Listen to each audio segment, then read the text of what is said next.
우리가 신앙생활을 수십 년 해도 내 믿음이 자라지 않는 모습을 바라보면서 답답한 마음이 들 때가 있을 겁니다. 혹시 여러분들 이런 질문 해보셨습니까? 스스로?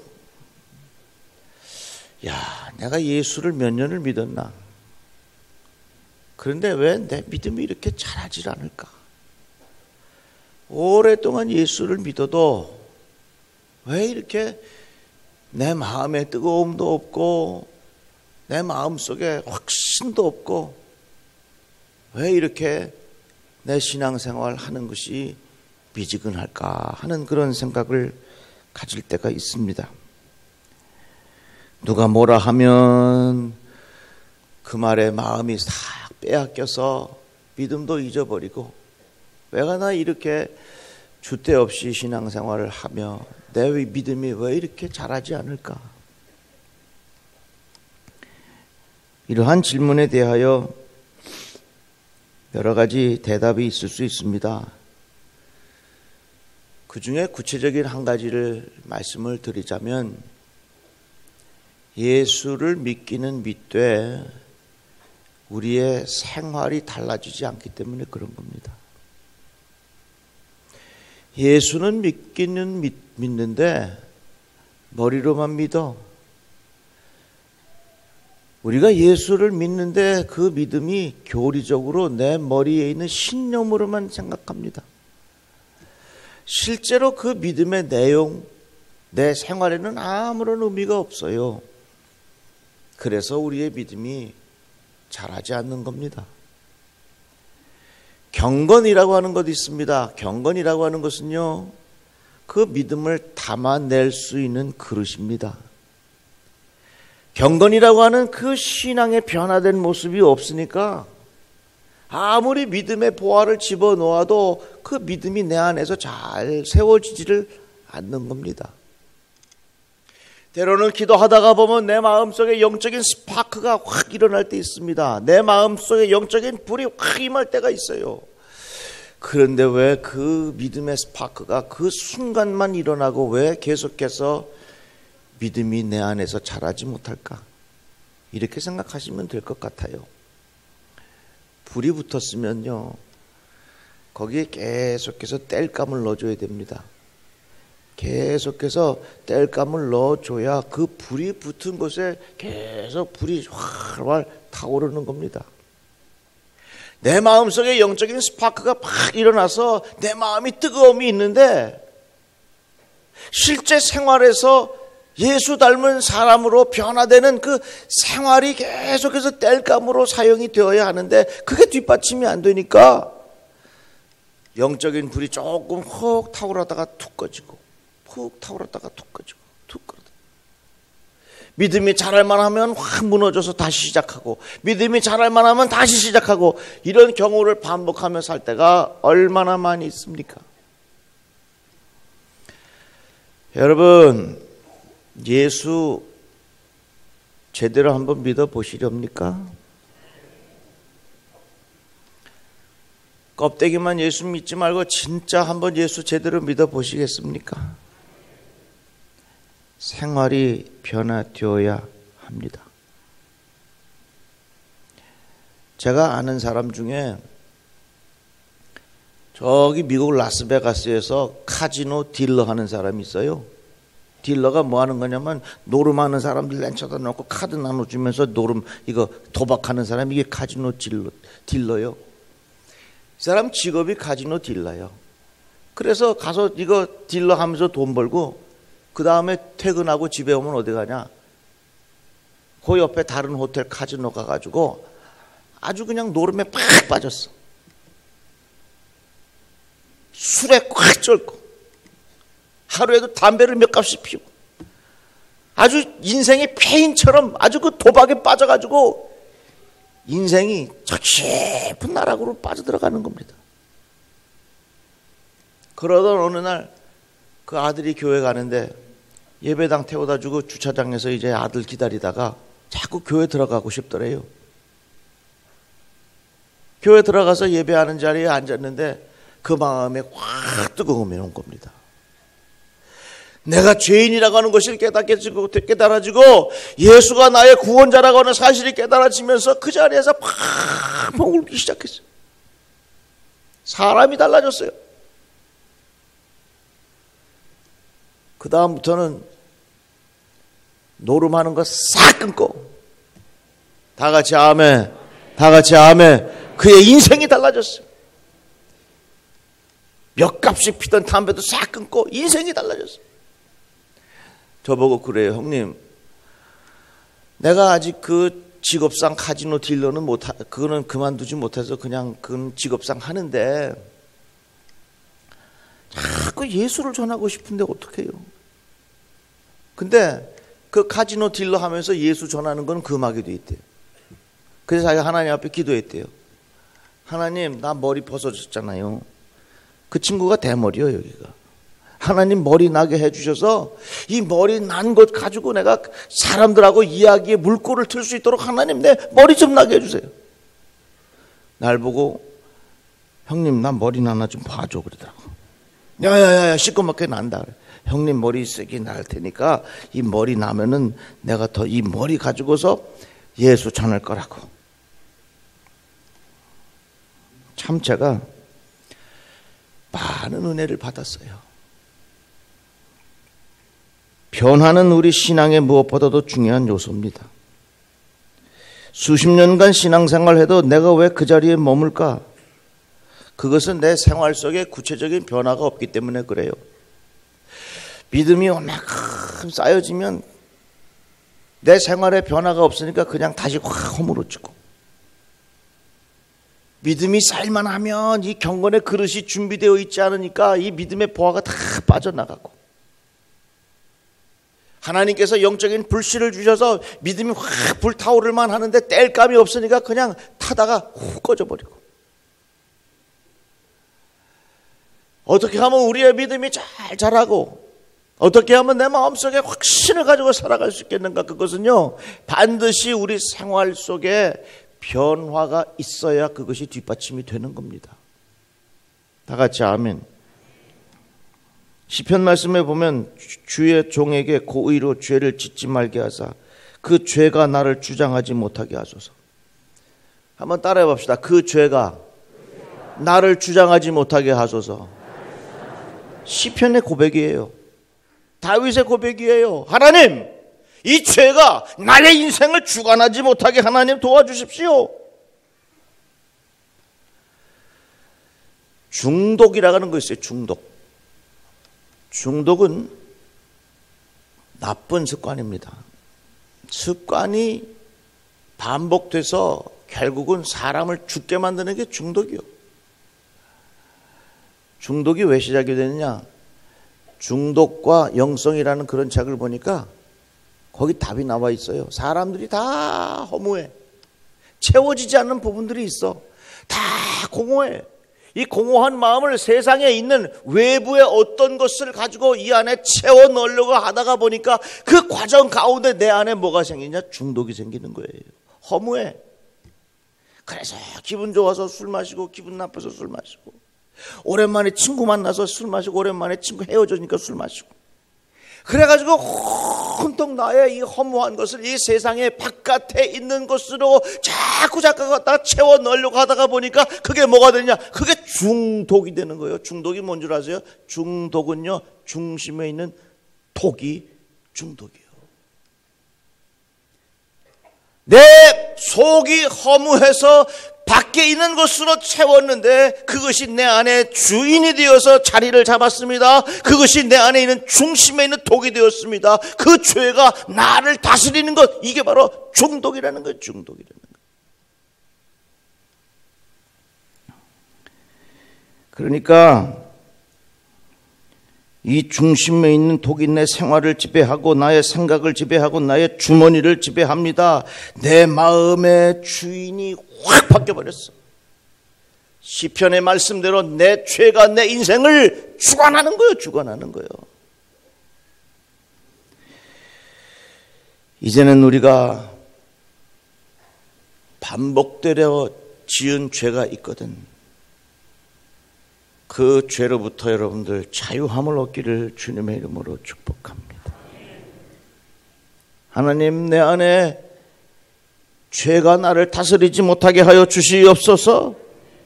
내 안에 성령께서 내 마음의 주인이 되어 주시고 성령께서 내 마음을 주관하여 주시옵소서. 이렇게 내 생활에 변화가 일어났을 때 믿음이 자라는 거예요. 믿음이 자라지 못하는 이유는 불씨만 있다 푹 꺼져. 뭐가 좀 믿음이 자랄 만하면 그냥 과거의 습관에 의하여 다시 믿음이 무너져 버려. 그래서 이 영성과 중독이라고 하는 것은 아주 밀접한 관계가 있는 겁니다. 여러분, 정말 예수 제대로 믿고 싶으십니까?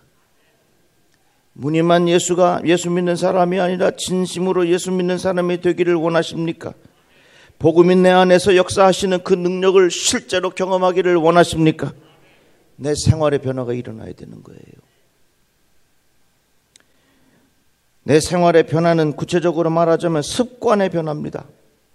예수께서 나가사 습관을 따라 감람산에 가심에 제자들도 따라갔더니 예수에게 거룩한 습관이 있었다고 하는 것입니다. 기도하시는 습관이 있었다고 하는 것입니다. 예수께서 가시는 자리가 있었다고 하는 것입니다. 예수님의 거룩한 습관이 있었다고 하는 것입니다. 예수 믿고 변화되었다 하는 것은 우리의 습관이 달라졌다 하는 것입니다. 지난날에 내가 반복해서 짓는 죄의 습관이 있었다면 그것이 달라졌다고 하는 것입니다. 내 안에 중심에 있는 독이 나를 주관하지 아니하고 내 안에 중심에 예수 계셔서 예수가 나를 다르게 변화시켰다 하는 말씀입니다. 습관은요, 처음에 아무것도 아닌 것처럼 시작합니다. 습관은 거미줄 같아요. 거미줄은 눈에 보이지 않아요. 거미줄은 손으로 톡 치면 끊어집니다. 그런데 거미줄이 한 번, 두 번, 세 번, 네 번 이렇게 거미줄이 다 치다가 보면요, 나중에는 도저히 끊을 수 없는 동아줄이 되는 겁니다. 우리 속담에 바늘 도둑이 소도둑 된다 그러는 얘기 있어요. 야, 이제부터 내가 한번 도둑질 해야 되겠는데 내가 세상을 깜짝 놀랄 만한 소도둑 한번 돼야 되겠다. 이런 사람 없어요. 처음부터는 다 바늘 보이지 않는 거 거미줄처럼 지나가는 겁니다. 보이지 않아요. 느끼지 못해요. 그러나 그것이 반복되다가 보니까 결국은 내 인생에 그것이 중심이 되어서 내가 죄가 내 인생을 다스린다는 거예요.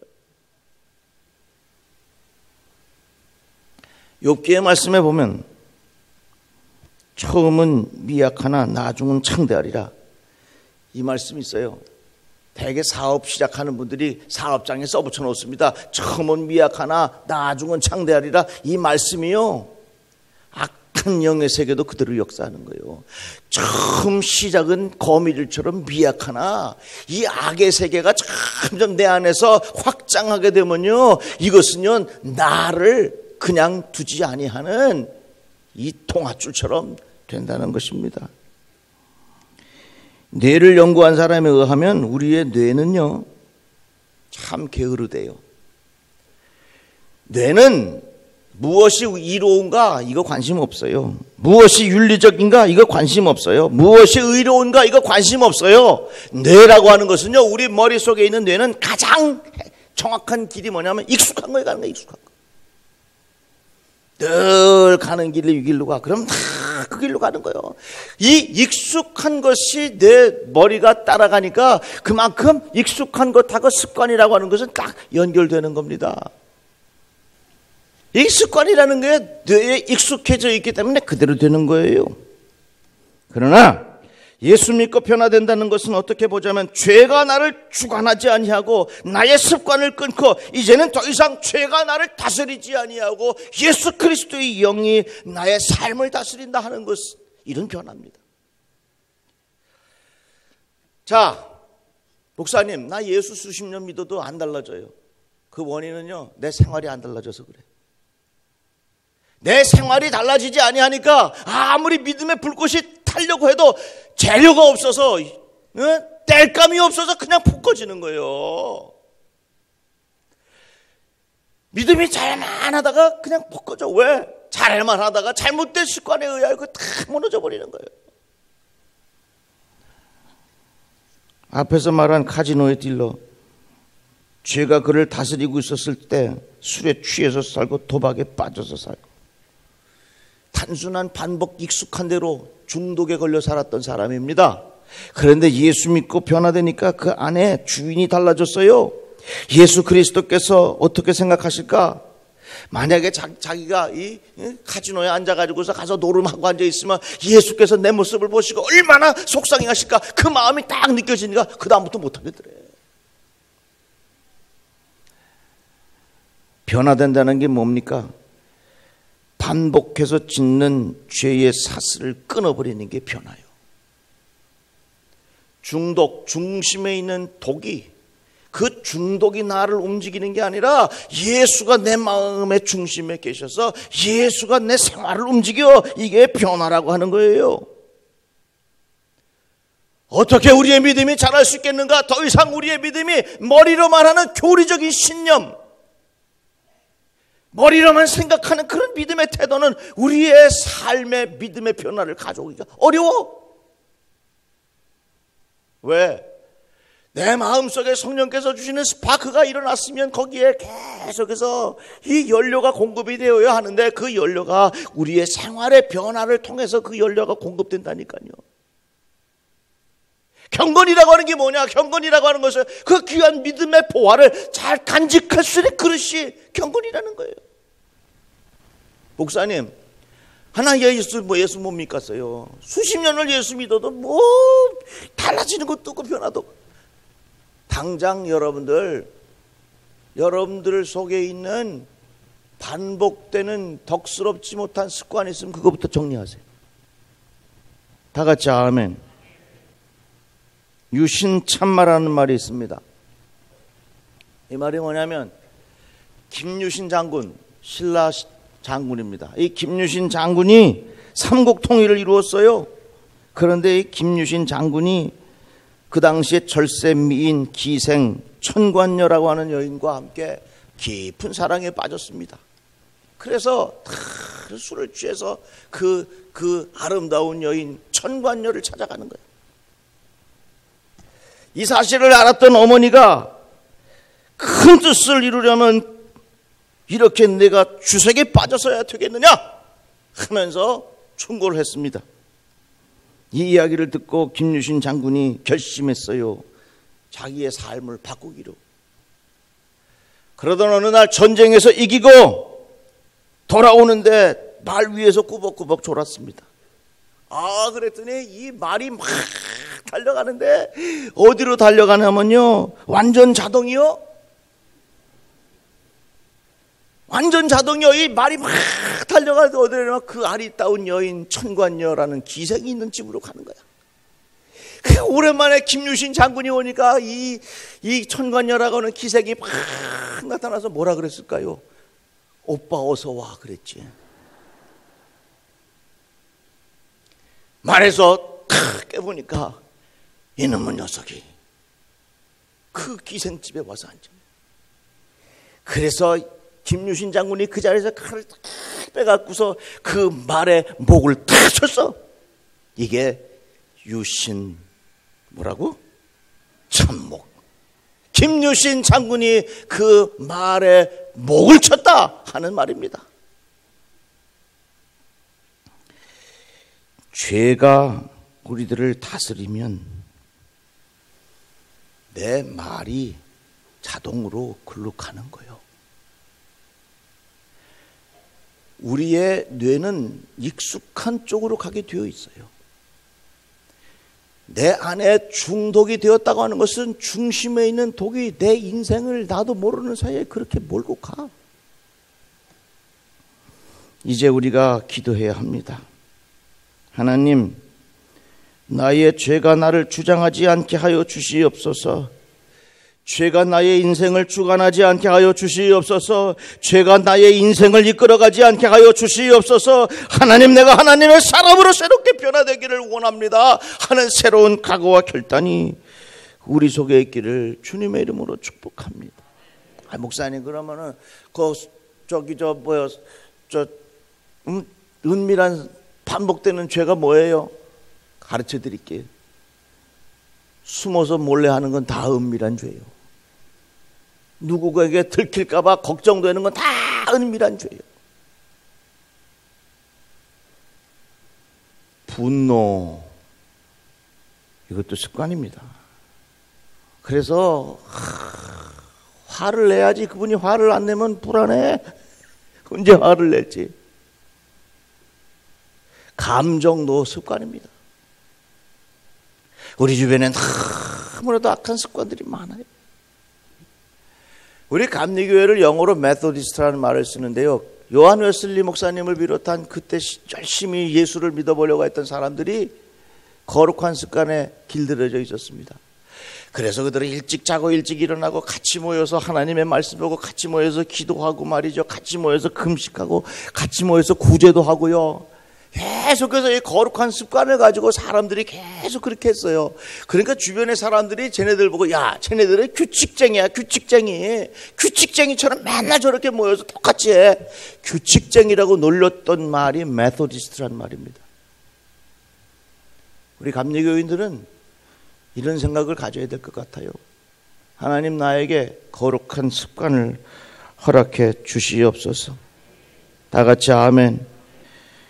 저는 지난 1년 동안 하루도 빼놓지 않고 매일같이 감사 일기를 적었습니다. 어젯밤에도 적었습니다. 좋은 습관이더라고요. 하루에 적어도 3가지 이상의 감사의 조건들을 찾아보는 겁니다. 참 마음에 큰 은혜가 있습니다. 예수님께서 우리들에게 기도의 습관을 가르쳐 주셨습니다. 실제적으로 이 시대의 신앙의 거성, 믿음의 큰 사람들을 조사를 해봤더니 3가지 공통점이 있더래요. 하나는 그들이 습관적으로 기도했다는 겁니다. 꼭 기도의 자리를 지켰대요. 제가 사실은 제 마음속에 깊이 존경하는 원로 장로님들이 계셔요. 그 우리 원로 장로님들 중에 몇 분은요, 정말 새벽 기도를 하루도 거의 안 빠지지. 그 자리를 지키셔. 정말 제 마음속에 깊은 존경심이 있어 그들에게. 얼마나 아름답습니까? 습관적인 절대 기도의 삶. 2번째는 말씀 그 자체를 붙들는 거예요. 하나님 말씀하셨습니다. 그 말씀이 내 생애에서 반드시 이루어질 것을 믿습니다. 3번째는 성령님과의 인격적인 교제입니다. 그래서 순간순간마다 성령님과 여쭤보고 성령님의 주시는 마음의 그 깊은 감동을 받고 말이죠. 성령과 동행하는 그런 인생의 삶의 태도, 이것이 그들을 신앙의 거장으로 만들었다고 하는 것입니다. 자, 예수를 수십 년 믿어도 왜 내 믿음이 자라지 않을까? 순간순간마다 내 마음속에 일어나는 불튀기는 그런 감동이 있지만 그것이 왜 오래가지 못할까? 원인이 있어요. 생활로 인하여 그 연료 공급이 안 되는 거예요. 경건이 없으니까 그 귀한 믿음의 보화를 담아놓을 만한 그릇이 없는 거예요. 조금 믿음만 잘할만 하면 밑에서부터 흔들어 놓으니까 다시 다 수포로 돌아가고 하면서 내 믿음은 맨날 그 자리에서 제자리 맴도는 것처럼 되는 겁니다. 우리들에게 다시 한번 질문해 보십시오. 나를 짓누르는 반복되는 잘못된 습관이 있는가? 그것을 찾으십시오. 우린 모두 은밀한 죄의 습관이 있다면 그것을 과감하게 끊어버리고 거룩한 습관이 내 인생의 자리를 잡을 수 있는 소중한 기회가 되기를 주님의 이름으로 축복합니다.